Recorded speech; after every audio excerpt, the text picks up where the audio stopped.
Welcome back to the Best Practices interview series. My name is Sean Jordan, and I'm from the Research and Planning Group in St. Louis.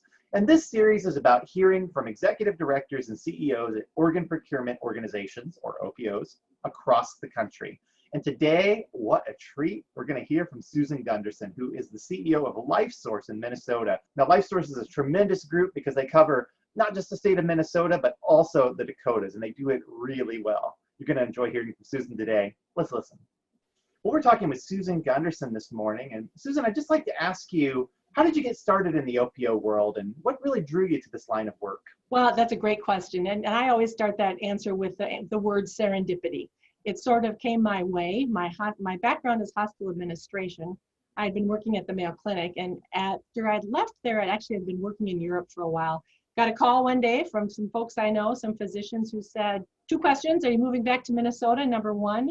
And number 2, how would you like to start an OPO? And of course, I had no idea what they were proposing. And some 30 years later, I could not be more excited about this work. I saw it as a way to jump into healthcare.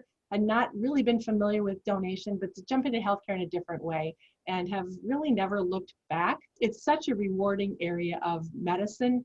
To me, it's an intersection of high tech and high touch medicine in the most profound way. And we get the chance to see people's truly being touched, their lives being touched every single day. We also get to be experienced in regulatory issues and public relations issues, ethics issues. There's just so much that gets involved with this mission that I have been compelled to be part of this and watch it grow over the years. Well, who are some of the people in the industry whom you really admired or who you found inspiring? You know, there are so many amazing people that work in this field of donation and transplant. It's kind of hard to know where to start, but let me just mention 4 really good friends and colleagues very quickly. Phyllis Weber first. Phyllis was the founder in San Francisco of the donor program there, brought the heart and soul to bring together donation and transplant. Sue Dunn, who just recently retired in Colorado, also a colleague and peer, who brought that organization to an amazing level of success by applying the Malcolm Baldrige criteria. I'd mentioned Dean Capel too. Dean's the first person I ever spoke with. I'd been hired to do this job. I had no idea what to do. I made a cold call to UNOS and said, who should I talk to? And UNOS directed me to Dean. And he has been a friend and an innovator and a colleague since then. And then lastly, I have to mention Howard Nathan, who really sets the bar high. Their results in donation just continue to hit it out of the ballpark. And he has a heart and a soul that connects with every person in this work. So those are a few of my peers. There certainly are so many more in other areas of this field. It's really rich with talent and expertise. Well, Susan, you've had a great career and you, of course, have had a great team that's been working with you as well. So I wanted to ask you, what have you and your team accomplished that you've been the proudest of? And what are some of the things that you feel your OPO is doing today that's pushing the organ procurement process forward? You know, I would start with my team, as you mentioned. I feel like none of this happens without being surrounded by strong people with dedicated passion. And we have that in spades. People who are here for the work, for the mission, and are all in. I would say what I'm most proud of is our commitment to continuous performance improvement and growth. We've had year-over-year gains and continue to do so. I think being focused and intentional about pursuing innovation in a way that makes sense and taking intelligent risk is something I'm proud of. And the third thing I would say is just service to families. We had the opportunity to build a LifeSource headquarters about 6 years ago, and probably the most important aspect of that to me was having a place where donor families can come and continue to be honored, and we do that. It's a memorial garden, it's beautiful. It's beautiful now. It's not so beautiful in Minnesota in January, but we use it when we can. It's really gorgeous.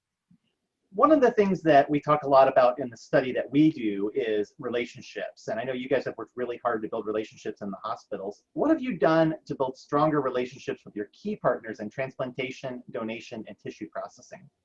Well, I think relationships is probably the most important aspect of the work that we do. And it starts with really placing a focus and emphasis on that, understanding who are your customers, what do they expect, and how are we meeting those expectations. And we've had such focus on that. And in fact, with your team and helping us get that feedback on a regular basis to improve performance, it's incredibly valuable and it helps us drive improvement every day. One of the things I'm really proud of is we were one of the very first OPOs that had a dedicated director focused on transplant center relations, understanding the value of transplant centers, transplant surgeons and physicians helping us drive improvement. And we've had that program for many years now, and it really does make a difference. So we're really proud of that. Well, I know this year has been really challenging due to COVID-19. I'm going to ask about it in just a moment, but aside from COVID-19, what are some of the biggest challenges that you feel you and your team are going to have to overcome in the next several years? I think the biggest challenge, of course, is continuing to find more organs to save more lives. But if I think about it I think it's a systems question, and that's where our biggest challenge is. There's so many gaps in the donation and transplant system that we don't have incentives that align. We need to address that. The 20% discard of kidneys in this country is unacceptable. There are barriers to that. We as a system need to figure out how to fix that and how to align those things. The other thing I would say is the concept of value-based purchasing in healthcare is where it's at. And how is that going to affect and influence our work in organ procurement organizations and transplant centers is really a horizon that we need to work on together. So it's really systems, it's looking at donation and transplant, not in isolation, but how can we do these things together, that I think is both an opportunity and a challenge that we will be facing certainly in the years ahead. Well, as I mentioned, COVID-19 has also been a big factor this year. And what do you foresee as being some of the permanent changes that COVID-19 is going to have on the OPO world? We're all trying to figure that out. I think we are learning how to act more efficiently, how to obviously communicate in different ways. We will do more things remotely and continue to do things remotely and have some hybrid of that service. I think that's a gain, that's a win. We can do things better to serve the community overall. One of the things I really wish I would see more of is a shift in use of local recovery teams as opposed to flying teams across the country. And we saw a little bit of that at the beginning of COVID and haven't really seen that increase, but there's huge opportunity there for efficiencies in the system, for safety. We just don't need to be sending so many surgical teams across the country. So hopefully that will be a good long-term outcome. The other thing I'd mention is technology and technology's application in how we conduct our work, how we learn. I think learning and education is going to shift dramatically in the OPO world. How do we learn from each other? How do we train our team members? How do we stay current? There's just a huge opportunities around permanent solutions in that area. Well, Susan, what have you been doing for fun lately? Well, I tell you, during the times of COVID, what I've been doing for fun is a lot of bike riding and a lot of hanging out at our lake cabin. Really enjoy getting outside and just getting a little exercise.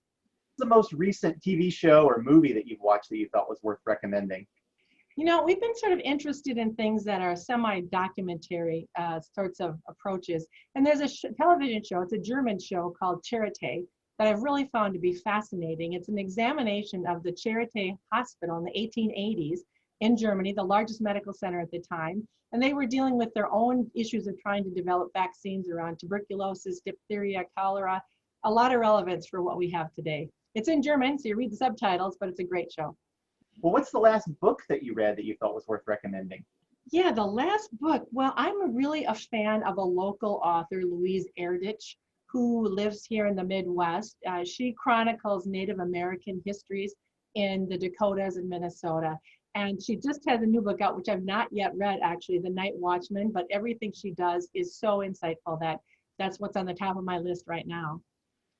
Well, let's say that you had a karaoke party, that your team was doing a karaoke party, and they begged you to get up and sing. What song do you think you would pick? Yeah, well, karaoke, probably not the top of my favorite things to do, but I think what comes to mind is We Are the Champions by Queen. I actually had a chance to be on stage to perform that during the Breakthrough Collaborative era with my good friend, Dr. Harry Wilkins, and that would be the one probably people would point to. Let's fast forward to the future for a moment. So it's a future where you've retired and you're off the grid, and kind of like an action movie. Your team gets together and they go, we just need to get Susan together, or Susan with us. We need to get together for just one more donation case. Where do you think they would go to find you? Where would they find me? I would say anywhere near water, around water, in water. Could be someplace warm, could be someplace cool, but really enjoy being nurtured by water. So that would be the place that they could hunt me down. And they know that, and they have hunted me down. So. Well, Susan, it's been a real pleasure to talk with you today. And I just have one final question for you. What advice would you give to other members of the OPO industry who are hoping to lead an OPO one day? I think that I would start with relationships. You have to be committed to developing and understanding relationships in the OPO, across the transplant community, and at the broader community. And that's the key factor that I believe makes an effective leader and will continue to do so as we move forward. Learning from each other, we have a wealth of experts in this field who are more than eager to share with each other, and leveraging those experiences will be really effective in improving donations. There are so many opportunities. I'm so excited about the talent in this field, the younger talent, people who are up and coming. There's so much more we can do as a community, and I think we should be very optimistic about that. Well, we hope you've enjoyed this best practices interview, and I just wanted to let you know we've got so much more to share with you at bestpractices.researchplan.com. You can also email me anytime at sean.jordan@researchplan.com. Thanks. We'll see you next time.